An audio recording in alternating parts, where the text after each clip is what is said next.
हमारा first question है, घी में कितनी परसेंट वसा पाई है। यार एक अच्छा क्वेश्चन है, कई बार आपसे एग्जाम में पूछा भी गया है। जल्दी सुनाएंगे, घी में कितनी परसेंट वसा पाई है, कितना परसेंट फैट होता है। जल्दी सुनाएंगे, 90%, 99%, 80% या फिर 95%। जल्दी सुनाएंगे, राइट आंसर क्या है। घी में कितनी परसेंट वसा पाई है। जल्दी सुनाएंगे, 90, 99%, 80% या फिर 95%। तो यार हाँ, अगर आप सोचते घी में कितनी परसेंट वसा पाई है तो कितनी होती है वसा की मात्रा। यहाँ 99% होती है। कितनी होती है, 99% होती है घी में वसा की मात्रा। ठीक है, नेक्स्ट क्वेश्चन की बढ़ते हैं। तो नेक्स्ट क्वेश्चन आपसे है कि दूध में, यार हाँ, दूध में जो पास्चराइजेशन किया जाता है तो इस मेथड में यार हाँ कौन कौन से टेम्परेचर को रखा जाता है और कितने समय के लिए रखा जाता है। अर्थात यहाँ पास्चराइजेशन करने के कितने तो यानी टेम्परेचर रखा जाता है। आपने पढ़ा होगा 2 मेथड होते हैं, तो उन 2 मेथडों के बारे में यहाँ पर डिस्कस किया गया है। तो जल्दी सुनाएंगे कि कौन कौन से मेथड होते हैं। अर्थात यार हाँ कितने डिग्री सेंटीग्रेड तापमान लिया जाता है और कितने समय के लिए लिया जाता है, ये आपको बताना है। जल्दी से ऑप्शन देख लीजिए, उसके अकॉर्डिंग आपको राइट आंसर बताना है कि दूध में पास्चराइजेशन किया जाता है। 70.7 डिग्री सेंटीग्रेड तापमान पर 15 सेकंड के लिए रखा जाता है। 62.8 डिग्री सेंटीग्रेड तापमान पर 30 मिनट के लिए रखा जाता है। 31.5 डिग्री सेंटीग्रेड तापमान पर 5 मिनट के लिए रखा जाता है। फिर एक या दो दोनों। जल्दी सुनाइए, राइट आंसर कौन सा है। अतः यह दूध में पास्चराइजेशन कौन कौन से टेम्परेचर पर किया जाता है। जल्दी सुनाइए, राइट आंसर कौन सा है, ए, बी, सी या फिर डी। जल्दी सुनाइए, ए, बी, सी या फिर डी। तो डायरेक्ट याद रखना कि अगर आपसे पास्चराइजेशन के बारे में, ठीक है, जो पास्चराइजेशन किया जाता है ये दोनों पर किया जाता है। अगर आपका राइट आंसर कौन सा यार हाँ, एक और दो दोनों। क्योंकि यार अगर आप सोचते हैं पास्चराइजेशन तो इसके मुख्यतः 2 मेथड होते हैं यार हाँ। एक होता है लो टेम्परेचर हाई टाइम, ठीक है, लो टेम्परेचर हाई टाइम अर्थात लॉन्ग टाइम। और अगर बात करते हैं, एक होता है लो टेम्परेचर हो ही चुका है, एक होता है हाई टेम्परेचर शॉर्ट टाइम। ठीक है, ये दोनों मुख्य मेथड होते हैं। और अब बात करते हैं यार हाँ लो टेम्परेचर। लो टेम्परेचर मतलब लेके लिया था कि ये लिया है 65.8 डिग्री सेंटीग्रेड तापमान पर 30 मिनट के लिए। अर्थात यार हाँ दूध में जो पास्चराइजेशन कैसा है, अगर हम कर रहे हैं कम टेम्परेचर से, ठीक है, अगर हम यूज कर रहे हैं लो टेम्परेचर, तब क्या होगा, 62.8 डिग्री सेंटीग्रेड तापमान पर 30 मिनट के लिए दूध को रख दिया जाता है। और अगर बात करते हैं हाई टेम्परेचर के लिए, क्या जब हम हाई टेम्परेचर लेते हैं तो उससे कम समय में हो जाता है। और कितने समय में यार केवल 15 सेकंड में, अर्थात 70.7 डिग्री सेंटीग्रेड तापमान पर दूध को रखने पर 15 सेकंड में पास्चुराइज हो जाता है। ठीक है, क्वेश्चन क्या कौन सा है आपका right answer, 4th option. Next question में बढ़ते हैं। तो नेक्स्ट क्वेश्चन आप सोचा है राष्ट्रीय दुग्ध अनुसंधान संस्थान कहाँ पर स्थित है। जल्दी सुनाएंगे, करनाल, बीकानेर, भोपाल या फिर दिल्ली। जल्दी सुनाएंगे कि राष्ट्रीय दूध अनुसंधान संस्थान कहाँ पर स्थित है, करनाल, बीकानेर, भोपाल या फिर दिल्ली। जल्दी सुनाएंगे, नेशनल डेयरी रिसर्च इंस्टीट्यूट, ठीक है, क्या NDRI। तो जल्दी सुनाएंगे NDRI कहाँ पर स्थित है, अर्थात नेशनल डेयरी रिसर्च इंस्टीट्यूट कहाँ पर स्थित है। जल्दी सुनाएंगे कहाँ पर स्थित है, करनाल, बीकानेर, भोपाल या फिर दिल्ली। यहाँ अगर आपसे NDRI के बारे में, ठीक है, अगर आपसे पूछता है NDRI के बारे में तो NDRI कहाँ पर स्थित है, करनाल, हरियाणा में। कहाँ पर स्थित है, फर्स्ट ऑप्शन आपका राइट आंसर है। जिसने भी राइट आंसर दिया है फर्स्ट ऑप्शन का, ठीक है, कौन सा है आपका राइट आंसर, फर्स्ट ऑप्शन है। ठीक है, NDRI कहाँ पर स्थित है, करनाल, हरियाणा में स्थित है। नेशनल डेयरी रिसर्च इंस्टीट्यूट या फिर राष्ट्रीय दुग्ध अनुसंधान संस्थान करनाल, हरियाणा में पड़ती है। ठीक है, नेक्स्ट क्वेश्चन की ओर बढ़ते हैं। तो नेक्स्ट क्वेश्चन आपसे है दूध में निम्न में से कौन सा पदार्थ अधिक मात्रा में पाया है, ये आपको बताना है। जल्दी सुनाएंगे, दूध में निम्न में से कौन सा पदार्थ यार सबसे अधिक मात्रा में पाया है, ये आपको बताना है। जल्दी सुनाएंगे, प्रोटीन पाए हैं, विटामिन पाए हैं, वसा पाए हैं, फिर कुल घुलनशील ठोस पदार्थ पाए हैं। जल्दी सुनाएंगे यहाँ कि यार दूध में निम्न में से कौन सा पदार्थ सबसे अधिक मात्रा में पाया है, ये आपको बताना है। तो जल्दी सुनाएंगे, राइट आंसर क्या है कि प्रोटीन पाए हैं, विटामिन पाए हैं, वसा पाए हैं, फिर कुल घुलनशील ठोस पदार्थ पाया है, अर्थात TSS पाया है। जल्दी सुनाएंगे क्या होता है सबसे अधिक मात्रा में। तो यहाँ अगर आप सुने दूध के बारे में, तो यहाँ दूध में जो सबसे अधिक मात्रा में पाया है, अर्थात सबसे अच्छा जो कंटेंट होता है सबसे अधिक है, तो कौन सा होता है, TSS होता है। अर्थात यहाँ टोटल सोल्यूबल सॉलिड होता है। क्या होता है, कुल घुलनशील ठोस पदार्थ होता है, टोटल सोल्यूबल सॉलिड होता है। ठीक है, सबसे अधिक मात्रा में TSS होता है, कुल घुलनशील ठोस पदार्थ होता है। नेक्स्ट क्वेश्चन की बढ़ते हैं। तो नेक्स्ट क्वेश्चन आपसे एक कॉमन क्वेश्चन है, जल्दी से बता दीजिए। ये क्वेश्चन आपका गलत नहीं होना चाहिए कि श्वेत क्रांति किससे उत्पादन से संबंधित है। तो जल्दी बताएंगे, दूध से, तिलहन से, मछली से या फिर खाद्यान्न से। जल्दी बताएंगे राइट आंसर क्या है, A, B से या फिर D। जल्दी बताएंगे श्वेत क्रांति, तो इसको तो आपको पता होगा कि श्वेत क्रांति की जब भी बात की जाए तो श्वेत क्रांति का संबंध किससे होता है, दूध से होता है। और अगर आपसे पूछता है श्वेत क्रांति का जनक किसे माना जाता है, तो वर्गीस कुरियन को माना जाता है। ठीक है, श्वेत क्रांति किससे संबंधित है, दूध से संबंधित होती है। और अगर आपसे बताए फादर ऑफ श्वेत क्रांति, अगर फादर ऑफ व्हाइट रेवोल्यूशन, तो व्हाइट रेवोल्यूशन की कौन थे यार, हाँ वर्गीस कुरियन। कौन थे, वर्गीस कुरियन। ठीक है, नेक्स्ट क्वेश्चन की ओर बढ़ते हैं। तो नेक्स्ट क्वेश्चन आपसे पूछा है यार हाँ खीस में होता है। ठीक है, आपसे पूछा है खीस में, तो खीस में जल्दी से बताएंगे खीस या फिर कोलेस्ट्रम, जिसे यहाँ खीस या कोलेस्ट्रम के नाम से जाना जाता है। तो ये आपको बताना है खीस में क्या होता है, विटामिन होते हैं, खनिज तत्व होते हैं, प्रोटीन होती है, फिर ये सभी होते हैं। जल्दी बताएंगे कि खीस में होता क्या है, या फिर खीस या फिर कोलेस्ट्रम में होता क्या है। विटामिन होते हैं, खनिज तत्व होते हैं, प्रोटीन होते हैं, फिर ये सभी होते हैं। जल्दी बताएं राइट आंसर क्या है। तो यहाँ अगर आप सोचते खीस के बारे में, तो खीस में ये सभी होते हैं। ठीक है, अगर आपसे पूछा जाता है खीस में, तो यहाँ खीस में खनिज भी होते हैं, विटामिन लवण भी होते हैं, और यहाँ प्रोटीन भी होते हैं। अर्थात क्या है आपका राइट आंसर 4th ऑप्शन। क्योंकि यहाँ अगर आप सोचते खीस या कोलेस्ट्रम में, तो ये सभी पाए हैं, विटामिन पाए हैं, खनिज तत्व भी पाए हैं, प्रोटीन पाए हैं, फिर ये सभी पाइस्ते हैं, ठीक है। यानी राइट आंसर कौन सा है, फोर्थ ऑप्शन, ये सभी पाइस्ते हैं। नेक्स्ट क्वेश्चन की बढ़ते हैं। तो नेक्स्ट क्वेश्चन आपसे है दुग्ध उद्योग में प्रयोग लाई जाने वाले जो बर्तन है, ठीक है, दुग्ध उद्योग में, अर्थात मान लीजिए दूध निकालने के लिए हम किस बर्तन का प्रयोग करते हैं, ये आपसे पूछा गया है। तो जल्दी से पाएंगे कि यार हाँ दूध, ठीक है, दूध से संबंधित जितने भी जो प्रोडक्ट हैं उनके लिए बर्तनों का कौन से बर्तन होगा, ठीक है, कौन सी प्रकार के बर्तनों का प्रयोग करते हैं, यही आपसे पूछा गया है। तो जल्दी से राइट आंसर क्या है, ये तांबे के बर्तन लिए जाते हैं, पीतल के बर्तन लिए जाते हैं, स्टेनलेस स्टील के बर्तन लिए जाते हैं, या फिर जस्ते के बर्तन लिए जाते हैं। जल्द से पाएंगे कि दुग्ध उद्योग में, ठीक है, दुग्ध उद्योग में प्रयोग लाए जाने वाले बर्तन होने चाहिए, तांबे के होने चाहिए, पीतल के होने चाहिए, स्टेनलेस स्टील के होने चाहिए, फिर जस्ते के होने चाहिए। जल्दी से राइट आंसर क्या है। तो यहाँ अगर आप चाहे दुग्ध उद्योग में, तो यहाँ दुग्ध उद्योग में मुख्यतः यहाँ स्टेनलेस स्टील के जिसके लिए हैं यहाँ, अगर आप चाहे बर्तन, तो यहाँ बर्तन जो जितने भी होते हैं वो किसके होने चाहिए, स्टेनलेस स्टील के होने चाहिए। किसके होते हैं यहाँ, स्टेनलेस स्टील के होने चाहिए। नेक्स्ट क्वेश्चन की ओर बढ़ते हैं।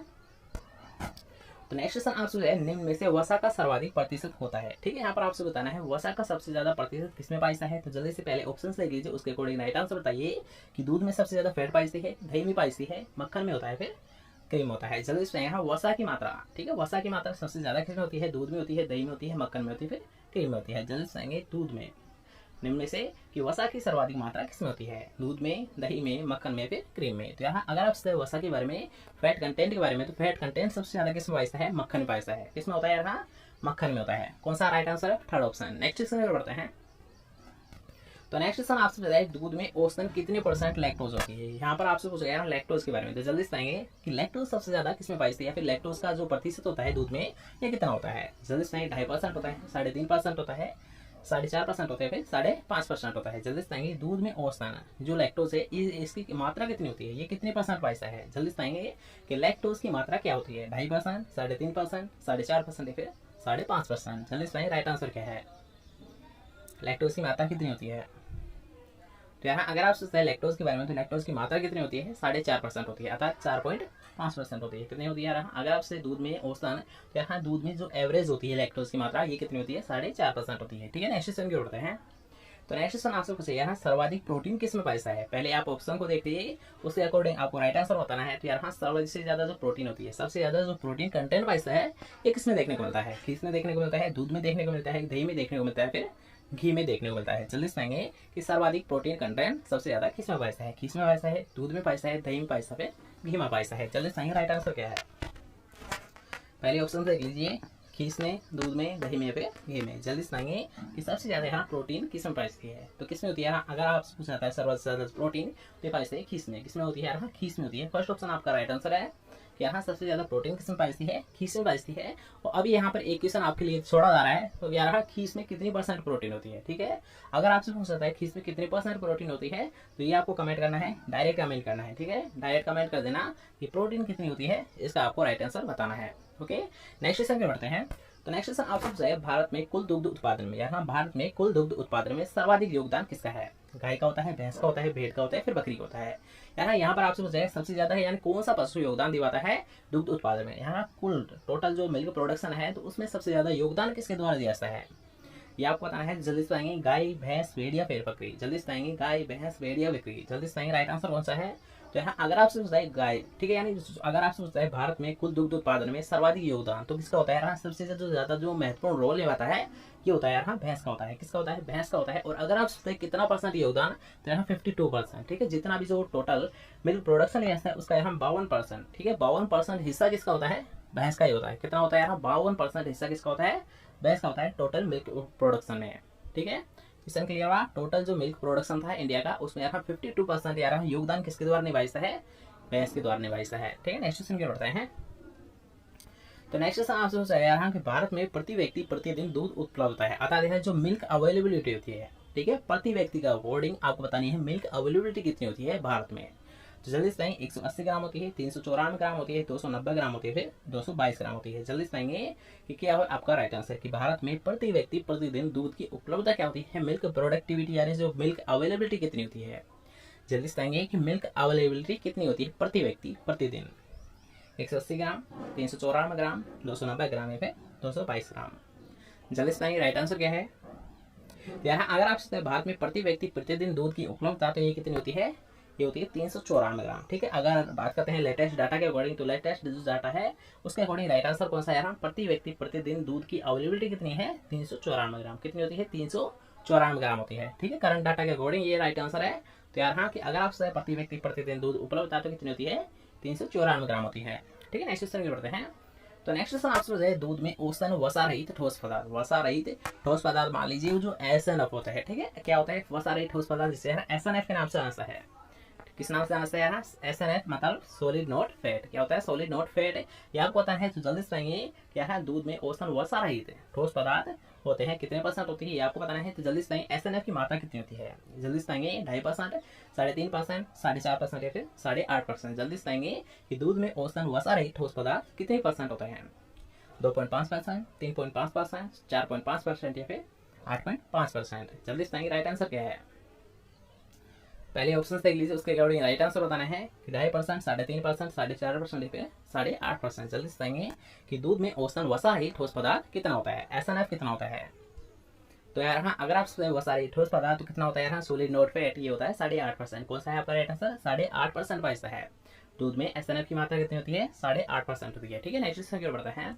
तो नेक्स्ट क्वेश्चन आपसे है राजस्थान में, यार हाँ राजस्थान में तरल दूध का सर्वाधिक उपयोग किसमें किया जाता है? ये आपसे पूछना है यार हाँ, ये आपसे पूछा गया है क्वेश्चन में, थोड़ा सा ध्यान से समझा करो क्वेश्चन को। इसमें आपसे पूछा गया है कि राजस्थान में तरल दूध का, ठीक है, तरल दूध का सर्वाधिक उपयोग किसमें किया जाता है? ये आपको बताना है कि तरल दूध है तो इसका सर्वाधिक उपयोग कहाँ पर किया जाता है? दही बनाने में किया जाता है, घी बनाने में किया जाता है, पनीर बनाने में किया जाता है, फिर क्रीम बनाने में किया जाता है? जल्दी बताइए राइट आंसर क्या है? ऑप्शन देख लीजिए, उसके कारण राइट आंसर बताइए कि राजस्थान में तरल दूध का सर्वाधिक उपयोग कहाँ पर लिया जाता है या किस में लिया जाता है? जल्दी बताइए राइट आंसर क्या है? यहाँ अगर आपसे तरल दूध का सर्वाधिक उपयोग, तो सर्वाधिक जो उपयोग किया जाता है, ठीक है, सबसे ज्यादा जो यूज किया जाता है इसका किया जाता है घी बनाने में। किसमें किया जाता है? घी बनाने में किया जाता है। ओके, नेक्स्ट क्वेश्चन की ओर बढ़ते हैं।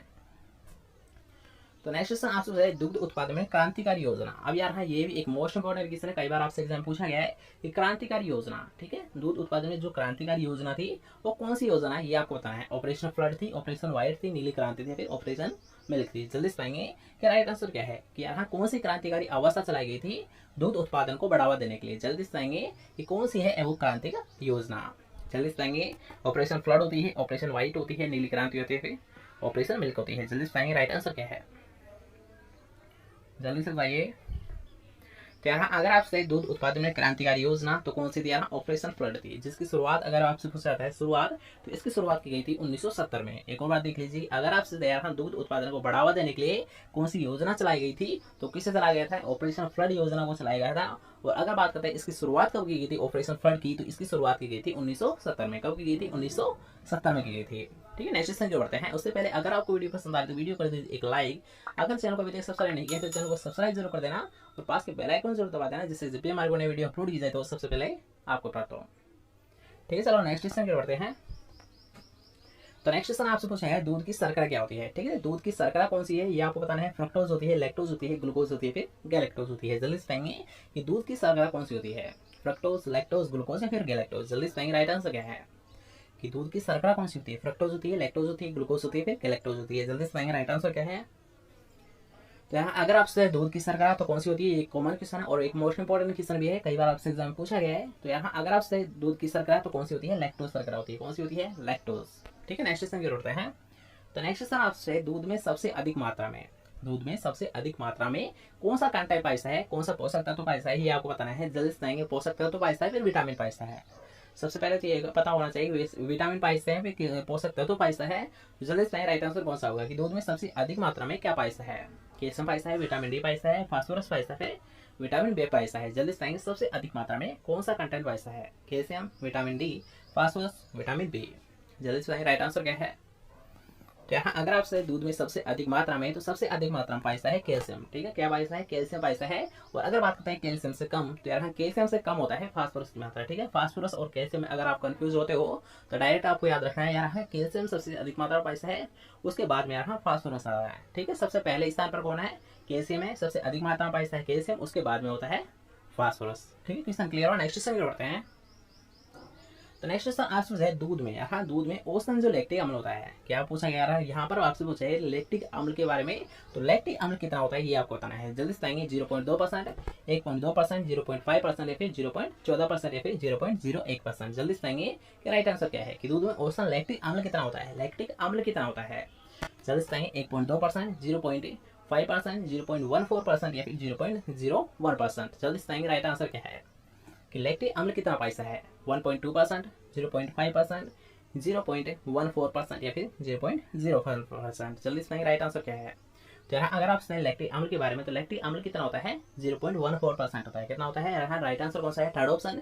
क्योंकि अगर आप सुने लैक्टिक अम्ल के बारे में, तो लैक्टिक अम्ल कितना होता है 0.14% होता है। कितना होता है 0.14% होता है। ठीक है, नेक्स्ट क्वेश्चन की बढ़ते हैं। तो नेक्स्ट क्वेश्चन आपसे पूछा है क्रीम का आपेक्षिक घनत्व क्या होता है। आता क्या है वसा का जो आपेक्षिक घनत्व होता है, ये आपसे पूछा गया है। जल्दी से बताएंगे, मोस्ट इंपोर्टेंट क्वेश्चन है, कई बार आपसे एग्जाम में पूछा गया है। तो जल्दी से बताएंगे यहाँ क्रीम का आपेक्षिक घनत्व कितना होता है। 0.56% होता है, 0.93% होता है, 1.032% होता है, फिर 1.00% होता है। जल्दी से बताएंगे राइट आंसर क्या है कि क्रीम का आपेक्षिक घनत्व कितना होता है। पहले आप ऑप्शन देख लीजिए, उसके अकॉर्डिंग आपको राइट आंसर बताना है। जल्दी से बताएंगे क्रीम का आपेक्षिक घनत्व कितना होता है। 0.56% होता है, 0.93% होता है, 1.032% होता है, फिर 1.00% होता है। जल्दी से बताएंगे राइट आंसर क्या है कि क्रीम में आपेक्षिक घनत्व कितना होता है, क्रीम का आपेक्षिक घनत्व कितना होता है। जल्दी से बताएंगे रिलेटिव डेंसिटी कितनी होती है, रिलेटिव डेंसिटी कितनी होती है क्रीम की। जहाँ अगर आप क्रीम का अपेक्षिक घनत्व रिलेटिव डेंसिटी के बारे में, तो कितनी होती है 0.93% होती है। कितनी होती है 0.93% होती है। सेकंड ऑप्शन राइट आंसर है कि अगर आप क्रीम का अपेक्षिक घनत्व, तो एक वेरी वेरी इंपॉर्टेंट क्वेश्चन है, इसका आपको विशेष ध्यान रखना है कि अगर आप क्रीम का अपेक्षिक घनत्व तो कितना होता है 0.93% होता है। कितना होता है 0.93% होता है। ठीक है, नेक्स्ट क्वेश्चन बढ़ता है। तो नेक्स्ट आपसे बोल रहा है भारत में सबसे अधिक दूध उत्पादन कहाँ पर ऐसा है, अर्थात किस स्टेट के द्वारा यहाँ सबसे ज्यादा जो मिल्क प्रोडक्शन ऐसा है ये आपको पता है। चलिए बताइए भारत में सबसे अधिक दूध उत्पादन कहाँ पर ऐसा है। राजस्थान में ऐसा है, पंजाब में ऐसा है, हरियाणा में ऐसा है, फिर उत्तर प्रदेश में ऐसा है। जल्दी बताएंगे, एक मोस्ट कॉमन क्वेश्चन है, एक मोस्ट इंपोर्टेंट क्वेश्चन भी है। तो जल्दी बताएंगे राजस्थान में सबसे अधिक दूध उत्पादन किस राज्य में ऐसा है, किस स्टेट में ऐसा है। राजस्थान में, पंजाब में, हरियाणा फिर उत्तर प्रदेश में। जल्दी बताएंगे राइट आंसर क्या है कि सबसे अधिक ज्यादा यानी सबसे अधिक जो मिल्क प्रोडक्शन ऐसा है किस स्टेट में ऐसा है। जल्दी बताएंगे राइट आंसर क्या है। राजस्थान में ऐसा है, पंजाब में ऐसा है, हरियाणा में ऐसा है, फिर उत्तर प्रदेश में ऐसा है। जल्दी बताएंगे राइट आंसर क्या है। तो यहाँ अगर आपसे भारत में सबसे अधिक मिल्क प्रोडक्शन, तो यहाँ सबसे जो अधिक है दूध उत्पादन ऐसा है, ये ऐसा है उत्तर प्रदेश में। कहाँ पर ऐसा है यहाँ अगर आप पूछते हैं मिल्क प्रोडक्शन, तो सबसे ज्यादा ऐसा है उत्तर प्रदेश में। ठीक है, नेक्स्ट क्वेश्चन बढ़ता है। तो नेक्स्ट क्वेश्चन आपसे है कोप परीक्षण। यार है ये भी एक अच्छा क्वेश्चन बनता है। जल्दी बताएंगे कोप परीक्षण कैसा है, किसका कैसा है कोप परीक्षण, ये आपको पता है। जल्दी बताएंगे अम्लता कैसा है, किसका कैसा है, वसा कैसा है, तनेला रोग का कैसा है। जल्दी बताएंगे कि कोप परीक्षण किसका कैसा है, अम्लता का, किसका, वसा का, फिर थनेला रोग का। जल्दी बताएंगे राइट आंसर क्या है। जल्दी बताएंगे राइट आंसर क्या होगा कि कोप परीक्षण किसका कैसा है, अम्लता कैसा है, किसका कैसा है, वसा कैसा है, फिर तनेला रोग का कैसा है। जल्दी बताएंगे राइट आंसर क्या है। तो यहाँ अगर आपसे कोप परीक्षण के बारे में, तो कोप परीक्षण कैसा है वसा का, सॉरी खीस कैसा है, किसका कैसा है यार खीस कैसा है। सेकंड ऑप्शन राइट आंसर है। क्योंकि यार अगर आपसे कोप के बारे में, तो कोप पर जो टेस्ट कैसा है, कोप जो परीक्षण कैसा है, ये कैसा है खीस किसका कैसा है यार कोलेस्ट्रॉल में खीस कैसा है। ठीक है, नेक्स्ट क्वेश्चन जोड़ते हैं। तो नेक्स्ट क्वेश्चन आपसे बताए ताजे दूध का पीएच कितना होता है। इस क्वेश्चन को हमने कई बार क्लियर कर लिया है। तो जल्दी से राइट आंसर क्या है कि ताजे दूध होता है। ठीक है, ताजे दूध होता है तो इसका पीएच मान कितना होता है ये आपको बताना है। जल्दी से 6.7% होता है, 6% होता है, सॉरी ताजे दूध का पीएच कितना होता है, पीएच पूछा गया यहाँ पर। तो जल्दी से पीएच कितना होता है, 6.7 होता है, 6% होता है, 7 होता है, फिर 7.6% होता है। जल्दी से ये ताजे दूध का, ठीक है, ताजे दूध का पीएच कितना होता है ये आपको बताना है। 6.7 होता है, 6 होता है, 7 होता है, फिर 7.6 होता है। जल्दी से राइट आंसर क्या है। यहाँ अगर आप सही ताजे दूध के बारे में, तो ताजे दूध का जो पीएच होता है, ये पीएच कितना होता है इसका यहाँ 6.7 होता है। फर्स्ट ऑप्शन आपका राइट आंसर है। क्योंकि यहाँ अगर आप सही ताजे मिल्क के बारे में, तो ताजे दूध का जो पीएच होता है ये कितना होता है 6.7 होता है। ठीक है, नेक्स्ट क्वेश्चन बढ़ता है। तो नेक्स्ट क्वेश्चन आपसे चाहिए दूध में अम्लता परीक्षण के लिए क्या काम में लिया जाता है। दूध में अम्लता परीक्षण के लिए क्या काम में लिया जाता है ये आपको बताना है। तो जल्दी से सोडियम क्लोराइड को लिया जाता है, सोडियम हाइड्रोक्साइड को लिया जाता है, फिर सोडियम बाइकार्बोनेट को लिया जाता है, फिर इनमें से कोई नहीं। ठीक है, चौथा ऑप्शन आपका क्या है कि इनमें से कोई नहीं। तो जल्दी से अम्लता परीक्षण किसके द्वारा लिया जाता है, या फिर यानी अम्लता परीक्षण करने के लिए किसको काम में लिया जाता है। सोडियम क्लोराइड को लिया जाता है, सोडियम हाइड्रोक्साइड को लिया जाता है, सोडियम बाइकार्बोनेट को लिया जाता है, फिर इनमें से कोई नहीं। जल्दी से राइट आंसर क्या है कि दूध में अम्लता परीक्षण के लिए क्या काम में लिया जाता है। Sodium chloride, sodium hydroxide, sodium bicarbonate, फिर इनमें से कोई नहीं। तो यहाँ अगर आपसे पूछना है अम्लता परीक्षण, तो जो अम्लीयता परीक्षण कैसा है, तो इसके लिए यहाँ सोडियम हाइड्रोक्साइड का प्रयोग कैसा है, किसका प्रयोग कैसा है, सोडियम हाइड्रोक्साइड का प्रयोग कैसा है।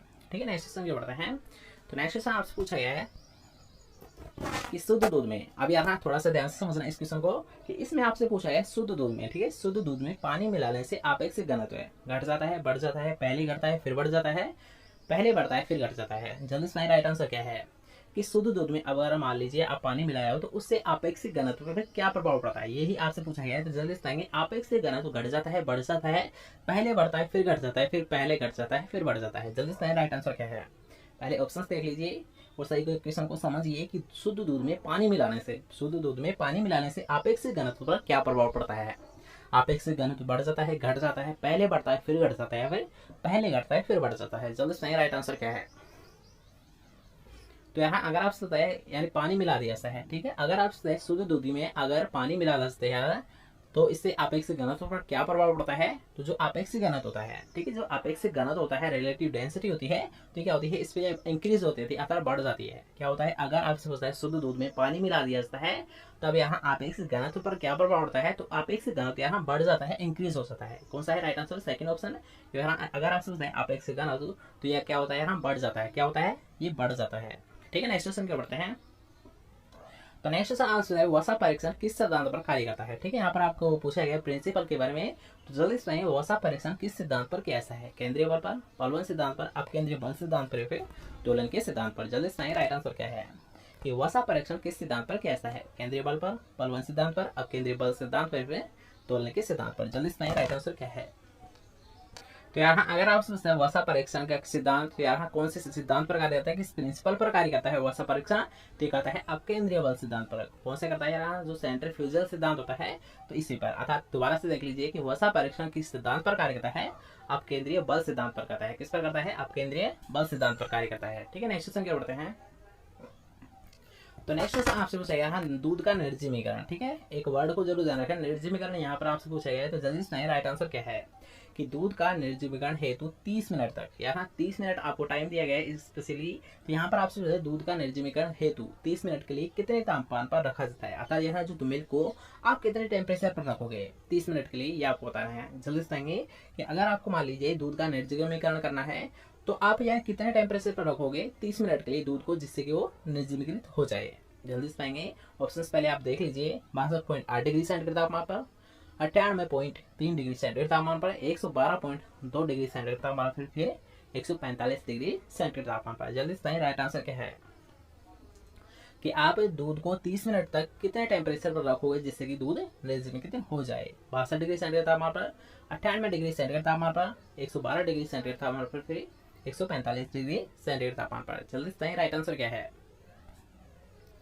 तो यहाँ अगर आप स्टरलाइज यानी सॉरी निर्जमीकरण के बारे में, तो निर्जमीकरण यहाँ 30 मिनट में करना है। तो 30 मिनट के यहाँ जो टेम्परेचर रखा जाता है ये रिक्वायर्ड होता है 112 डिग्री सेंटीग्रेड तापमान। ठीक है, 112.2 डिग्री सेंटीग्रेड तापमान पर अगर दूध को 30 मिनट के लिए रखा जाता है तो उससे क्या होता है, दूध निर्जमीकृत हो जाता है, दूध निर्जमीकृत हो जाता है। ठीक है, 112 डिग्री सेंटीग्रेड तापमान पर 30 मिनट के लिए। ठीक है, नेक्स्ट क्वेश्चन बढ़ते हैं, तो नेक्स्ट क्वेश्चन आपसे है दूध को 4 डिग्री सेंटीग्रेड तापमान पर, ठीक है, दूध को 4 डिग्री सेंटीग्रेड तापमान तक ठंडा करने को क्या बोला जाता है। ठीक है, यहाँ पर आपको पूछा गया है कि अगर मान लीजिए दूध को आप 4 डिग्री सेंटीग्रेड तापमान तक ठंडा कर रहे हो तो उस क्रिया को किस नाम से जाना है। पहले आप ऑप्शन देख लीजिए, उसके अकॉर्डिंग आपको राइट आंसर बताना है कि पाश्चुरीकरण बोला जाता है, निर्जलीकरण बोला जाता है, भंडारण बोला जाता है, फिर अवशीतन बोला जाता है। जल्दी से राइट आंसर क्या है कि दूध को अगर 4 डिग्री सेंटीग्रेड तापमान पर रख दिया जाता है तो इसे किस नाम से जाना है, ये आपको बताना है। तो जल्दी से राइट आंसर क्या है कि पाश्चुरीकरण के नाम से, निर्जलीकरण के नाम से, भंडारण के नाम से, फिर अवशीतन के नाम से। जल्दी से राइट आंसर क्या है, तो यहाँ अगर आप सही दूध को 4 डिग्री सेंटीग्रेड तापमान पर ठंडा किया जाता है तो इसे बोला जाता है अवशीतन। जैसे नाम से इसे बुलाया यहाँ ठंडा करने को, तो ठंडा से संबंधित आपको पता होगा वर्ड क्या होता है, अवशीतन होता है। ठंडे से संबंधित होता है एक वर्ड क्या होता है, अवशीतन होता है। अतः अगर आप सोचते दूध को 4 डिग्री सेंटीग्रेड तापमान पर ठंडा कर दिया है तो इसे बोला जाता है अवशीतन। किस नाम से जाना है, अवशीतन के नाम से जाना है। ठीक है, नेक्स्ट क्वेश्चन क्या बनता है, यहाँ ये एक मोस्ट इंपोर्टेंट क्वेश्चन है तो इसको आपको जरूर ध्यान रखना है। तो यहाँ पर आपसे पूछा गया प्लास्टिक क्रीम में वसा की मात्रा कितनी होती है। ठीक है, परसेंटेज में यहाँ पर पूछा गया है। तो जल्दी से प्लास्टिक क्रीम में जो वसा होती है इसकी मात्रा कितनी होती है। 18 से 25% होती है, 25 से 45% होती है, 45 से 60% होती है, 60 से 80% होती है। जल्दी से राइट आंसर क्या है कि प्लास्टिक क्रीम में, ठीक है, प्लास्टिक क्रीम के बारे में यहाँ पर आपसे पूछा गया है, तो जल्दी से आएंगे। प्लास्टिक क्रीम में वसा की मात्रा कितनी होती है? 18 से 25 होती है, 25 से 45 होती है, 45 से 60 होती है, फिर 60 से 80 होती है। जल्दी से राइट आंसर क्या है? तो सबसे पहले आपको ये पता होना चाहिए कि जो क्रीम है इसको यहाँ 3 भागों में डिवाइड किया गया है, तो ये 4 भागों में डिवाइड किया गया है, ठीक है। कौन कौन सी थी यहाँ? एक होती है पतली क्रीम, ठीक है, थोड़ा सा ध्यान समझना। एक होती है पतली क्रीम, एक होती है मध्यम क्रीम, एक होती है गाढ़ी क्रीम और चौथी होती है प्लास्टिक क्रीम, ठीक है। 3 यानी 4 होती है जो क्रीम के प्रकार है। ये 4 प्रकार होते हैं। सबसे पहला होता है पतली, फिर होती है मध्य, फिर होती है गाढ़ी और उसके बाद में होती है प्लास्टिक। तो जल्दी से यहाँ कि प्लास्टिक, तो प्लास्टिक क्रीम में यहाँ पर आप सबसे वसा की मात्रा, तो सबसे पहले देख लीजिए कि अगर आप सतह पतली क्रीम के बारे में, ठीक है, अगर आप सतह पतली क्रीम में वसा की मात्रा, तो पतली में होती है 15 से 25, ठीक है, वर्ड को जरूर ध्यान रखना। सॉरी 15 से 25 नहीं होती बल्कि 18 से 25 होती है, ठीक है। इसके अकॉर्डिंग आप समझ लीजिए कि अगर आप यहाँ पतली क्रीम में वसा की मात्रा, तो पतली क्रीम में वसा की मात्रा कितनी होती है? 18 से 25% होती है। अगर आप मध्यम की, ठीक है, अगर आप मध्यम जो क्रीम होती है इसमें वसा की मात्रा, तो इसमें होती है 25 से 45%। कितनी होती है? 25 से 45% होती है। अगर आप सोचते हैं गाढ़ी, तो यहाँ गाढ़ी क्रीम में वसा की मात्रा होती है 45 से 60। और अगर आप सोचते हैं प्लास्टिक क्रीम के बारे में, तो प्लास्टिक क्रीम में जो यहाँ वसा की मात्रा होती है ये होती है 60 से 80%, ठीक है। एक और बात देख लीजिए कि अगर आपसे तैयार है पतली क्रीम, ठीक है, पतली क्रीम में जो मात्रा होती है वसा की कितनी होती है? 18 से 25 होती है। अगर बात करते हैं मध्य की, तो मध्यम कितनी होती है? 25 से 45 होती है। अगर बात करते हैं गाढ़ी क्रीम की, तो गाढ़ी क्रीम में कितनी होती है? 45 से 60 होती है। और अगर आप प्लास्टिक के बारे में, तो प्लास्टिक क्रीम में कितनी होती है? 60 से 80% होती है। अतः राइट आंसर कौन सा है? अगर आप प्लास्टिक क्रीम के बारे में, तो प्लास्टिक क्रीम में जो वसा की मात्रा होती है 60 से 80%। कितनी होती है? 60 से 80% होती है, ठीक है। किसान की नेक्स्ट क्वेश्चन के बढ़ते हैं। तो नेक्स्ट क्वेश्चन आपसे पूछा है कि दही जमाने के लिए, ठीक है, दही जमाने के लिए उत्तरदायी बैक्टीरिया यहाँ पर आपसे पूछा गया है। तो जल्दी से आएंगे, उत्तरदायी जो बैक्टीरिया होते हैं ये कौन से होते हैं? स्ट्रेप्टोकोकस लैक्टिस होते हैं, लैक्टोबैसिलस होता है, दोनों होते हैं, फिर इनमें से कोई नहीं। जल्दी से राइट आंसर क्या है कि दही जमाने के लिए कौन उत्तरदायी बैक्टीरिया होते हैं? जल्दी से आएंगे कि कौन से ऐसे बैक्टीरिया है जो कि यहाँ दही को जमा देते हैं, या दूध को जमा देते हैं, या फिर दही में बदल देते हैं, दोनों एक ही क्वेश्चन है। तो जल्दी से आएंगे यहाँ ऐसा कौन सा बैक्टीरिया है जो कि इसमें रोल निभाता है? तो कौन सा होता है यहाँ? अगर आपसे पूछता है दही में बदलने का, तो क्या होता है? ये दोनों ही दिमाते हैं। कौन कौन से होते हैं? अगर आप पूछते हैं बैक्टीरिया के बारे में, तो स्ट्रेप्टोकोकस लैक्टिस और लैक्टोबैसिलस दोनों ही होते हैं। यहाँ राइट आंसर कौन सा है? दोनों ऑप्शन। क्योंकि अगर आप पूछते हैं बैक्टीरिया, तो कौन सा होता है? स्ट्रेप्टोकोकस लैक्टिस और लैक्टोबैसिलस, ये दोनों ही क्या करते हैं? दूध को दही में कन्वर्ट करने का कार्य करते हैं, ठीक है। नेक्स्ट क्वेश्चन की ओर बढ़ते हैं। तो नेक्स्ट क्वेश्चन आपसे से दूध वसा में ग्लिसरॉल व वसीय अम्लों का क्या रेशो रहता है, क्या अनुपात रहता है, ठीक है। किसान को सही से समझिए कि दूध वसा में आपसे पूछा गया है ग्लिसरॉल और वसीय अम्लों का रेशियो। तो जल्दी से बताएंगे ग्लिसरॉल और वसीय अम्ल कितने रेशियो में पाए हैं, किस अनुपात में पाए हैं? 1:3 में पाए हैं, 3:1 में पाए हैं, 2:1 में होते हैं, फिर 1:2 में होते हैं। जल्दी से बताएंगे ग्लिसरॉल और वसीय अम्लों का क्या रेशियो रहता है, क्या अनुपात रहता है? 1:3, 3:1, 2:1, 1:2। तो यहाँ अगर आपसे ग्लिसरॉल और वसीय अम्लों के बारे में, तो इसका क्या राइट आंसर है? यहाँ फर्स्ट ऑप्शन। अर्थात यहाँ ग्लिसरॉल और वसीय अम्ल यहाँ 1:3 के रेशियो में पाए हैं। किस अनुपात में पाए हैं? 1:3 के रेशियो में पाए हैं, ठीक है। नेक्स्ट क्वेश्चन करते हैं। तो नेक्स्ट क्वेश्चन आपसे पूछा है दूध के प्रोटीन, यहाँ दूध के प्रोटीन जो कि यहाँ बर्तनों की सतह पर चिपक जाती है, ठीक है। ये दूध की वह प्रोटीन जो कि यहाँ बर्तनों की सतह पर चिपक जाती है, उसे किस नाम से जानते हैं? मिल्क स्टोन के नाम से, मिल्क फैट के नाम से, मिल्क कैसिन के नाम से, फिर मिल्क आयरन के नाम से। जल्दी से पाएंगे कि दूध के प्रोटीन जो है बर्तनों की सतह पर चिपक जाती है, ये चिपकने की जो मात्रा होती है इसके किस नाम से जाना है? मिल्क स्टोन के नाम से, मिल्क फैट के नाम से, मिल्क कैसिन के नाम से, फिर मिल्क आयरन के नाम से। जल्दी से बताएंगे राइट आंसर कौन सा है? एक वेरी इंपॉर्टेंट क्वेश्चन है, कई बार आपसे एग्जाम पूछा गया है। यहाँ अगर आप सही दूध की प्रोटीन जो कि यहाँ बर्तनों की सतह पर चिपक जाती है, तो वो कौन सी होती है? मिल्क स्टोन होती है। कौन सी होती है? यहाँ मिल्क स्टोन होती है, जिसे हटाने के लिए आपको पता होगा कि अम्लीय और क्षारीय धावकों का प्रयोग कैसा है, ठीक है। नेक्स्ट क्वेश्चन की ओर बढ़ते हैं। तो नेक्स्ट आंसर दूधशाला में बर्तनों को धोने के लिए ज्यादातर कौन से शोधन का प्रयोग कैसा है, ठीक है। कौन से शोधन काम में लेते हैं ये आपसे पूछा गया है। तो ये क्वेश्चन शायद हमने पहले गलत कर दिया था। तो यहाँ अगर आपसे सबसे अधिक, ठीक है, सबसे ज्यादा जो यूज किया जाता है कौन सा शोधन काम में लिया जाता है, तो कौन सा लिया जाता है? यहाँ ये लिया जाता है क्षारीय शोधन, ठीक है। कौन सा लिया जाता है? अगर आपसे बर्तनों को धोने के लिए यहाँ सबसे जो ज्यादा लिया जाता है वो कौन सा शोधन लिया जाता है? क्षारीय शोधक का प्रयोग कैसा है। और वैसे तो यहाँ अम्लीय का भी लिया जाता है। अगर आपसे अम्लीय के बारे में, तो अम्लीय का हमने एग्जाम्पल भी बताया था आपको कि अम्लीय धावकों की अगर बात की जाए तो फोस्फोरिक अम्ल, जैसे कि फोस्फोरिक अम्ल। और अगर बात की जाए क्षारीय धावक की, तो क्षारीय शोधक कौन सा होते हैं? यहाँ NaOH। इसका एग्जाम्पल भी आप मान सकते हो सोडियम हाइड्रोक्साइड। कौन सा होते हैं? यहाँ कि यहाँ पर आपसे पूछा गया है दुग्ध सारे में बर्तनों को धोने के लिए ज्यादातर कौन से शोधन काम में लेते हैं, तो कौन से लेते हैं, क्षारीय शोधकों को काम में लेते हैं। अब बात करते हैं अम्लीय शोधक में तो क्या लेते हैं और क्षारीय शोधक में क्या लेते हैं। इनके एग्जाम्पल की अगर बात करते हैं तो यार अम्लीय जो शोधक होते हैं इनमें काम लिया जाता है ज्यादातर फॉस्फोरिक अम्ल को। अगर बात करते हैं क्षारीय शोधकों में, तो क्षारीय शोधकों में जो सबसे ज्यादा अप्लाई किया जाता है, सबसे ज्यादा यूज लिया जाता है, वो कौन सा होता है, सोडियम हाइड्रोक्साइड होता है। ठीक है, इससे क्लियर हुआ। नेक्स्ट क्वेश्चन बढ़ते हैं। तो नेक्स्ट क्वेश्चन आपसे पूछा है शोधक का कौन सा गुण दुग्ध कण हटाता है, अर्थात दूध हट क्यों जाता है, इसका कौन सा वह गुण होता है जो कि यहाँ शोधकों के द्वारा हटा दिया जाता है। आर्द्रक गुण होता है, विलोष्टनकारी गुण होता है, पाइसीकरण गुण होता है, फिर घोलक गुण होता है। जल्दी बताएंगे कि शोधक का कौन सा गुण दूध को हटा देता है या फिर दूध कणों को हटा दिया जाता है, कौन सा गुण होता है वो। जल्दी बताएंगे, आर्द्रक गुण होता है, विलोष्टनकारी गुण होता है, पाइसीकरण गुण होता है, फिर घोलक गुण होता है, कौन सा होता है। जल्दी बताएंगे, राइट आंसर क्या है। तो यहाँ अगर आपसे शोधक का, ठीक है, शोधक का कौन सा गुण, तो यार शोधक का जो होता है विलोष्टनकारी, कौन सा गुण होता है यहाँ, विलोष्टनकारी जो गुण होता है यही क्या करता है, दूध कणों को हटाने का कार्य करता है। ठीक है, शोधक का कौन सा गुण, यहाँ विलोष्टनकारी गुण के द्वारा यहाँ दूध कणों को हटा दिया जाता है, कौन सा गुण, विलोष्टनकारी गुण। ठीक है, नेक्स्ट क्वेश्चन की बढ़ते हैं। तो नेक्स्ट क्वेश्चन आपसे निम्न में से कौन सा क्षारीय शोधक है, तो इसका अभी हमने एग्जांपल बताया था, तो जल्दी से बताएंगे इसका राइट आंसर क्या है। कि क्षारीय शोधक के रूप में किसका प्रयोग कैसा है, कास्टिक सोडा का, ग्लूकोनिक एसिड का, टाटा फॉस्फेट का, फिर सल्फोनिक एल्कोहल का। जल्दी से राइट आंसर क्या है कि क्षारीय शोधक के रूप में किसको काम लिया जाता है, कास्टिक सोडा को, ग्लूकोनिक एसिड को, टाटा फॉस्फेट को, या फिर सल्फोनिक एल्कोहल को। जल्दी से राइट आंसर क्या है। यहाँ अगर आप पूछते हैं क्षारीय शोधक, तो यहाँ क्षारीय शोधक के रूप में लिया जाता है कास्टिक सोडा को, और कास्टिक सोडा क्या होता है यहाँ NaOH को ही कास्टिक सोडा के नाम से जाना है। किसके नाम से जाना है यहाँ, जो NaOH होता है, तो इसी को यहाँ कास्टिक सोडा के नाम से जाना है, अर्थात सोडियम हाइड्रोक्साइड। क्या होता है, सोडियम हाइड्रोक्साइड को यहाँ कास्टिक सोडा के नाम से जाना है। और अगर आपसे कास्टिक पोटास, तो यहाँ कास्टिक जो पोटास होता है, ठीक है, दोनों में थोड़ा सा डिफरेंस है कि अगर आपसे यहाँ कास्टिक सोडा तो क्या होता है, NaOH होता है। ठीक है, दोनों को कंफ्यूज नहीं होना है। अगर आपसे डायरेक्ट पूछा है कास्टिक सोडा, तो यहाँ सोडा के किस में रूप लिया जाता है, NaOH होता है। क्या होता है, NaOH होता है, अर्थात यहाँ सोडियम हाइड्रोक्साइड को ही कास्टिक सोडा के नाम से जाना है। और अगर आपसे पूछा कास्टिक पोटास, तो पोटास, इस पोटास से आपको डायरेक्ट यहाँ पोटेशियम हाइड्रोक्साइड। ठीक है, यहाँ अगर आपसे कास्टिक सोडा, तो क्या होता है, NaOH होता है, अर्थात सोडियम हाइड्रोक्साइड को कास्टिक सोडा के नाम से जाना है। और अगर आपसे पूछा है कास्टिक पोटास, तो इस पोटास से जरूर याद है पोटेशियम हाइड्रोक्साइड। क्या होता है, पोटेशियम हाइड्रोक्साइड। ठीक है, कास्टिक पोटास क्या होता है, इस पोटास से डायरेक्ट आपको याद है पोटास। ठीक है, इस पोटास से डायरेक्ट याद है पोटास, अर्थात कास्टिक पोटास किसे बोला है, पोटेशियम हाइड्रोक्साइड को बोला है। ठीक है, क्वेश्चन क्लियर हुआ। नेक्स्ट क्वेश्चन की बढ़ते हैं।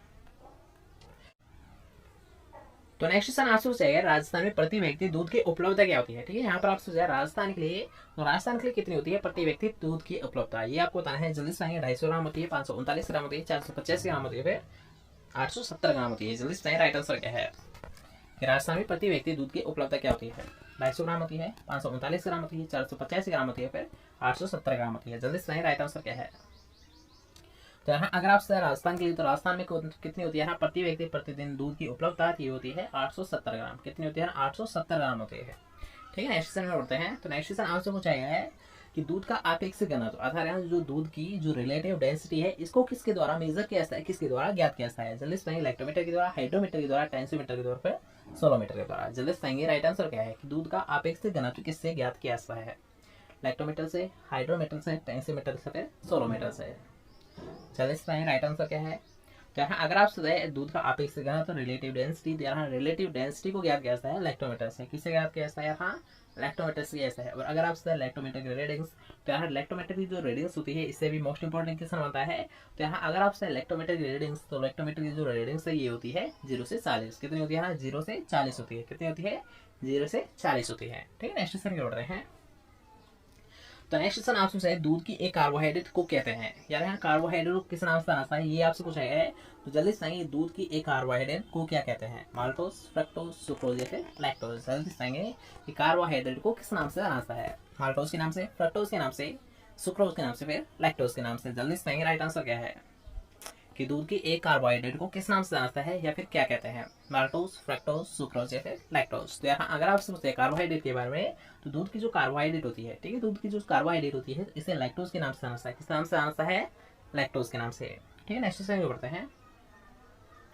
तो नेक्स्ट आपसे दही जमने के लिए उपयुक्त तापमान कितना होता है, यार है उपयुक्त टेम्परेचर कितना रिक्वायरमेंट होता है, ये आपसे पूछा है। तो जल्दी से बताएंगे कि दही जमने के लिए उपयुक्त तापमान कितना होता है, आवश्यक कितना होता है। 15 डिग्री सेंटीग्रेड तापमान, 21 डिग्री सेंटीग्रेड तापमान, 35 डिग्री सेंटीग्रेड तापमान, फिर 52 डिग्री सेंटीग्रेड तापमान। जल्दी से राइट आंसर क्या है कि दही जमने के लिए उपयुक्त तापमान कितना रिक्वायरमेंट होता है, ऑप्टिमम टेम्परेचर कितना रिक्वायरमेंट होता है, ये आपको बताना है। तो जल्दी से कितना होता है, 15 डिग्री सेंटीग्रेड तापमान, 21 डिग्री सेंटीग्रेड तापमान, 35 डिग्री सेंटीग्रेड तापमान, फिर 52 डिग्री सेंटीग्रेड तापमान। जहाँ अगर आप दही जमने के लिए, ठीक है, किसके लिए, दही जमने के लिए, जहाँ इसके लिए जो ऑप्टिमम टेम्परेचर होता है, ऑप्टिमम टेम्परेचर होता है, ये होता है 21 डिग्री सेंटीग्रेड तापमान। कितना होता है, 21 डिग्री सेंटीग्रेड तापमान, और 22 भी आपको देखने को मिल सकता है। ठीक है, दोनों ही राइट आंसर है कि अगर आपको देखने को मिलता है दही जमने के लिए उपयुक्त टेम्परेचर, तो कितना होता है, 21 से 22 डिग्री सेंटीग्रेड तापमान। कितना होता है, 21 से 22 डिग्री सेंटीग्रेड तापमान रिक्वायर्ड होता है। ठीक है, नेक्स्ट बढ़ते हैं। तो नेक्स्ट क्वेश्चन आपसे पूछाइए, दूध में अम्लता परीक्षण किसके द्वारा किया जाता है। जल्दी से ये क्वेश्चन हमने अभी सोल्व किया था, तो ये क्वेश्चन आपका गलत नहीं होना चाहिए। जल्दी से दूध में अम्लता परीक्षण किसके द्वारा किया जाता है, NaOH के द्वारा, H2SO4 के द्वारा, KOH के द्वारा, फिर लैक्टोमीटर के द्वारा। जल्दी से राइट आंसर क्या है कि दूध में अम्लता परीक्षण किसके द्वारा किया जाता है, NaOH के द्वारा, H2SO4 के द्वारा, KOH के द्वारा, फिर लैक्टोमीटर के द्वारा। जल्दी से राइट आंसर क्या है, तो यहाँ अम्लता पर जो परीक्षण है ये कैसा है, सोडियम हाइड्रोक्साइड के द्वारा। किसके द्वारा कैसा है, फर्स्ट ऑप्शन आपका राइट आंसर है, क्योंकि अगर आप अम्लता परीक्षण, तो अम्लता जो परीक्षण है ये कैसा है, सोडियम हाइड्रोक्साइड के द्वारा, फिर कास्टिक सोडा के नाम से। ठीक है, इसे किस नाम से जाना जाता था, अभी हमने सोल्व किया था, सोडियम हाइड्रोक्साइड को यहाँ कास्टिक सोडा के नाम से जाना है। और अगर आपसे पूछा था पोटेशियम हाइड्रोक्साइड, इससे बोला जाता है कास्टिक पोटास। ठीक है, तो अब यहाँ की अगर आपसे पूछता है अम्लता परीक्षण, तो अम्लीय परीक्षण के लिए किसका काम लिया जाता है, सोडियम हाइड्रोक्साइड का, फिर कास्टिक सोडा को काम लिया जाता है। ठीक है, नेक्स्ट क्वेश्चन बढ़ता है। तो नेक्स्ट क्वेश्चन आपसे बताइए, ब्यूटायरोमीटर क्या काम आता है, ब्यूटायरोमीटर क्या काम आता है, ये आपको पूछना है। तो जल्दी से राइट आंसर क्या है कि अम्लता परीक्षण किसके लिए किया जाता है, सॉरी, ब्यूटायरोमीटर क्या काम आता है, अम्लता परीक्षण के लिए, आप एक घनत्व के लिए, वसा परीक्षण के लिए, फिर दूध में मिलावट ज्ञात करने के लिए। जल्दी से ब्यूटायरोमीटर क्या काम आता है, ब्यूटायरोमीटर का क्या यूज होता है, ये आपसे पूछा गया है। तो जल्दी से राइट आंसर क्या होगा, first option, second option, third option, फिर फोर्थ ऑप्शन। जल्दी से राइट आंसर क्या है, तो आपने बड़ा ही याद रखा। अगर आप ब्यूटायरोमीटर के बारे में, तो ब्यूटायरोमीटर क्या काम आता है, वसा परीक्षण के लिए। किसके लिए किया जाता है, यहाँ फैट की कंटेंट की जो जांच करने के लिए ब्यूटायरोमीटर का प्रयोग किया जाता है। ब्यूटायरोमीटर मतलब फैट कंटेंट की मात्रा को मेजर करने के लिए ब्यूटायरोमीटर का प्रयोग किया जाता है। ठीक है, नेक्स्ट क्वेश्चन क्या बढ़ते हैं। तो नेक्स्ट क्वेश्चन आपसे पूछते हैं, निम्न में से जटिल धावा कौन सा है। ठीक है, इस वर्ड को जरूर ध्यान रखना है, जटिल धावा के यहाँ पर आपसे पूछा गया है। तो जल्दी से ये जटिल धावा कौन सा होता है, कास्टिक सोडा होता है, साइट्रिक एसिड होता है, टेट्राफॉस्फेट होता है, फिर सल्फ्यूरिक अम्ल होता है। जल्दी से निम्न में से जटिल धावा, निम्न में से जटिल धावा कौन सा होता है, कास्टिक सोडा होता है, साइट्रिक अम्ल होता है, टेट्राफॉस्फेट होता है, फिर सल्फ्यूरिक अम्ल होता है। जल्दी से राइट आंसर गया है। तो यहाँ अगर आप जटिल धावा के बारे में, तो जटिल धावा, ठीक है, जटिल धावा कौन सा होता है, टेट्राफॉस्फेट होता है। राइट आंसर कौन सा है यहाँ, टेट्राफॉस्फेट क्या होता है, एक जटिल धावक होता है। क्या होता है, जटिल धावक होता है। ठीक है, नेक्स्ट क्वेश्चन क्या बढ़ते हैं। तो नेक्स्ट क्वेश्चन आपसे पूछा है, दूध में औसत कार्बोहाइड्रेट कितनी होती है। जैसे हमने अभी बात की थी कि यहाँ कार्बोहाइड्रेट को किस नाम से जाना है, लैक्टोज के नाम से। तो जल्दी से लैक्टोज कितनी होती है, जल्दी से राइट आंसर क्या है, यहाँ दूध में जो लैक्टोज होती है या फिर कार्बोहाइड्रेट होती है कितनी होती है। जल्दी से 2.5%, 3.5%, 4.5%, फिर 5.5%। जल्दी से राइट आंसर क्या है। तो यहाँ अगर आप सही दूध में औसत कार्बोहाइड्रेट, यहाँ औसत जो कार्बोहाइड्रेट होती है, ठीक है, औसत जो कार्बोहाइड्रेट होती है ये कितनी होती है, 4.5% होती है। कितनी होती है, 4.5% होती है। ठीक है, नेक्स्ट क्वेश्चन बढ़ते हैं। तो नेक्स्ट क्वेश्चन आपसे पूछा है, बछड़े को सामान्यतः खीस की मात्रा दी जाती है, बछड़े को सामान्यतः खीस की मात्रा दी जाती है। तो जल्दी से पाएंगे कि राइट आंसर क्या है कि बाहर का 1.5% दिया जाता है, बाहर का 1/10% दिया जाता है, कि बाहर का 1/15% दिया जाता है, फिर बाहर का 1/20% दिया जाता है। जल्दी से राइट आंसर क्या है कि बछड़े को सामान्यतः खीस की मात्रा कितनी पिलानी चाहिए या फिर खीस की मात्रा कितनी दी जाती है। यहाँ एक अच्छा क्वेश्चन बनता है ये भी। तो जल्दी से यहाँ अगर आपसे ये क्वेश्चन आपसे पूछा जाता है कि बछड़े को कितनी मात्रा खीस की पिलानी चाहिए, जल्दी से पाएंगे कि बाहर का 1/5%, बाहर का 1/10%, बाहर का 1/15% या फिर बाहर का 1/20%। तो यहाँ अगर आपसे बछड़े का सामान्यतः है, तो यहाँ जो खीस की मात्रा दी जाती है, जो कोलेस्ट्रॉल की मात्रा दी जाती है, ये दी जाती है बाहर के 1/10%। कितनी दी जाती है यहाँ कि जो बछड़े का जो वेट है उसका यहाँ 1 से 10 भाग, ठीक है, कितना दिया है, 1 से 10 भाग दिया है। कितना दिया है, 1 से 10 भाग। राइट आंसर कौन सा है, सेकंड ऑप्शन, क्योंकि यहाँ अगर आप खीस की मात्रा तो ये है बाहर का 1/10%। ठीक है, नेक्स्ट क्वेश्चन के बढ़ते हैं। तो नेक्स्ट क्वेश्चन आपसे दूध उत्पादन की सबसे बड़ी योजना है, ठीक है, दूध उत्पादन की सबसे बड़ी योजना कौन सी है ये आपको बताना है। तो जल्दी से दूध उत्पादन की सबसे बड़ी योजना कौन सी है, operation flood, operation milk, Gopal योजना, पे सफेद मिल्क। जल्दी से पाएंगे। राइट आंसर क्या है कि दुग्ध उत्पादन की सबसे बड़ी योजना कौन सी होती है? ऑपरेशन फ्लड होती है, ऑपरेशन मिल्क होती है, गोपाल योजना होती है, फिर सफेद क्रांति होती है। तो जैसा कि हमने अभी सोल्व किया था कि दुग्ध उत्पादों को सबसे अधिक जो बढ़ावा दिया गया था, ये दिया गया था ऑपरेशन फ्लड के द्वारा। किसके द्वारा दिया गया था? यहाँ ऑपरेशन फ्लड योजना के द्वारा सबसे अधिक बढ़ावा दिया गया था। और अगर आप सोचते हैं ऑपरेशन फ्लड की शुरुआत कब की गई थी, ऑपरेशन फ्लड की शुरुआत की गई थी 1970 में। नेक्स्ट क्वेश्चन की ओर बढ़ते हैं।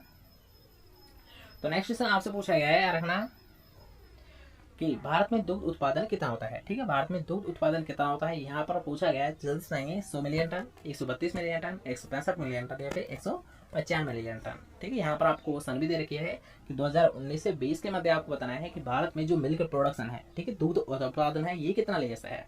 100 million ton, 132 million ton, 162 million ton या फिर 195 मिलियन टन। जल्दी से राइट आंसर क्या है? तो यहाँ अगर आप सकते हैं भारत में दुग्ध उत्पादन, तो दुग्ध उत्पादन जो यहाँ मिल्क प्रोडक्शन है, ये कितना ले ऐसा है? 195 मिलियन टन ले ऐसा है। कितना ले ऐसा है? 195 मिलियन टन ले ऐसा है। ठीक है, नेक्स्ट क्वेश्चन की ओर हैं। तो नेक्स्ट क्वेश्चन आपसे पूछे हंसा परीक्षण कैसा है? हंसा परीक्षण किसके लिए कैसा है? पहले आप ऑप्शंस देख लीजिए, उसके अकॉर्डिंग आपको राइट आंसर बताना है। एक अच्छा क्वेश्चन है, कई बार आपसे एग्जाम में पूछा भी गया है। तो जल्दी से हंसा परीक्षण किसके लिए कैसा है? गाय के दूध में भैंस के दूध की मात्रा ज्ञात करने के लिए, दूध में आलू की मात्रा ज्ञात करने के लिए, दूध में दूषित पदार्थों की मात्रा ज्ञात करने के लिए, फिर इनमें से कोई नहीं। जल्दी से हंसा परीक्षण क्यों ऐसा है? हंसा परीक्षण क्योंकि ऐसा है, गाय के दूध में भैंस के दूध की मात्रा ज्ञात करने के लिए, दूध में आलू की मात्रा ज्ञात करने के लिए, दूध में दूषित पदार्थों की मात्रा ज्ञात करने के लिए, फिर इनमें से कोई नहीं। जल्दी से राइट आंसर क्या है? तो यहाँ अगर आपसे हंसा परीक्षण के बारे में, तो हंसा परीक्षण, ठीक है, हंसा जो परीक्षण है ये कैसा है? गाय के दूध में, ठीक है, गाय के दूध में या फिर भैंस के दूध में जो भी अदर कंटेंट होता है, अर्थात यहाँ गाय के दूध में अगर मान लीजिए भैंस के दूध को मिलाया जाता है, तो इन दोनों की मात्रा को ज्ञात करने के लिए कौन सा परीक्षण काम लिया जाता है? हंसा परीक्षण काम लिया जाता है। ठीक है, गाय के दूध में भैंस की मात्रा को, भैंस के दूध की मात्रा को मेजर करने के लिए, इन दोनों की जो मात्रा, ठीक, इन दोनों की मात्रा को कैलकुलेट करने के लिए किस परीक्षण के लिए ऐसा है? हंसा परीक्षण कैसा है? कौन सा परीक्षण काम में लिया ऐसा है? यहाँ हंसा परीक्षण काम में लिया ऐसा है। ठीक है, नेक्स्ट क्वेश्चन में बढ़ता है। तो नेक्स्ट क्वेश्चन यही आपसे पूछ लिया था, हमने अभी बताया था क्रीम कितने प्रकार की होती है। तो यहाँ पर आपको बताना है मध्यम क्रीम के बारे में। ठीक है, क्वेश्चन गलत नहीं होना चाहिए, अभी हमने इसके बारे में डिस्कस किया था।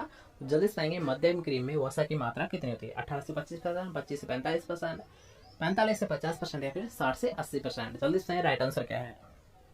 ठीक है, यहाँ पर आपको वर्ड हाईलाइट किया गया है कि किसके बारे में पूछा गया है? मध्यम क्रीम के बारे में पूछा गया है। किसके बारे में पूछा गया है? मध्यम क्रीम के बारे में।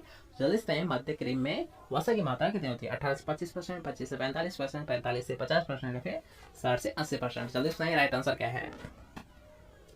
तो यहाँ अगर आपसे मध्यम क्रीम के बारे में, तो हमने अभी बताया था, यहाँ अगर आपसे तो पतले क्रीम, तो पतले क्रीम में होती है 18 से 25। मध्यम क्रीम की अगर बात की जाए तो 25 से 45। अगर बात की जाए गाड़ी की, तो गाड़ी में कितनी होती है? 45 से 50%। और अगर आपसे पूछता है प्लास्टिक क्रीम, तो यहाँ प्लास्टिक क्रीम में कितनी होती है? वसा 60 से 80% होती है। अर्थात यहाँ पर आपसे क्वेश्चन पूछे है मध्यम क्रीम के बारे में, तो राइट आंसर कौन सा है? Second option. अर्थात यहाँ मध्यम क्रीम में कितनी पाई है वसा की मात्रा? 25 से 45% पाई है। ठीक है, क्वेश्चन क्लियर। नेक्स्ट क्वेश्चन के बढ़ते हैं। तो नेक्स्ट क्वेश्चन में यही आपसे पूछ लिया कि प्लास्टिक क्रीम में तो कितनी पाई थी? यहाँ 60 से 80% कितनी होती है? अभी हमने बताया प्लास्टिक क्रीम में जो वसा की मात्रा ये कितनी होती है? 60 से 80% होती है। ठीक है, नेक्स्ट क्वेश्चन की ओर बढ़ते हैं, जो कि आज का हमारा लास्ट क्वेश्चन है कि ऑपरेशन फ्लड की शुरुआत कब की गई? ऑपरेशन फ्लड की शुरुआत कब की गई? 1965 में, 1970 में, 1975 में, फिर 1976 में। जल्दी से राइट आंसर क्या है? कि ऑपरेशन फ्लड की शुरुआत कब की गई थी? तो यहाँ ऑपरेशन फ्लड की शुरुआत 1970 में की गई थी। कब की गई थी? 1970 में की गई थी।